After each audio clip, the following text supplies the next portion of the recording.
భయం లేదా కన్నయ్య అంటుంది. అప్పుడు కృష్ణుడు ఏం సమాధానం చెప్తాడో తెలుసా? అమ్మా, రామావతారంలో నేను వచ్చినప్పుడు సీతను వెతకడానికి వెళ్ళినప్పుడు ఈ వానరాలు నన్ను అనుసరించి వచ్చాయి. అరణ్యాల్లో సంచరించినప్పుడు ఆకులు అలములు తిన్నాయి. ఎడారుల్లో సంచరించినప్పుడు పచ్చి మంచినీళ్ళు కూడా దొరకలేదు. అయినా నా సేవ వదలలేదు. అందుకని నా స్వహస్తాలతో వెన్న మీగడ పెరుగు తినిపిస్తున్నాను. యుగం మారిపోయింది. ఆ వానరాలు చేసిన సేవ భగవంతుడు విడవలేదు, మరవలేదు.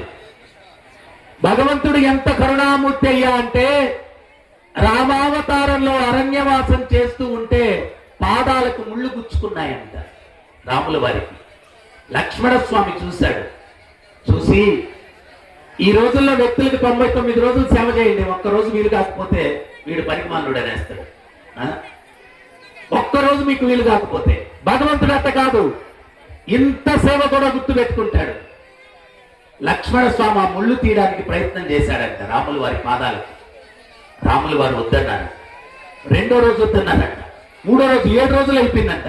లక్ష్మణ స్వామి సీతమ్మ తల్లి దగ్గరికి వెళ్ళి, అమ్మా, రాముల వారి పాదాలలో ఆ ముళ్ళు నేను చూడలేకుంటున్నాను, తట్టుకోలేకుంటున్నాను.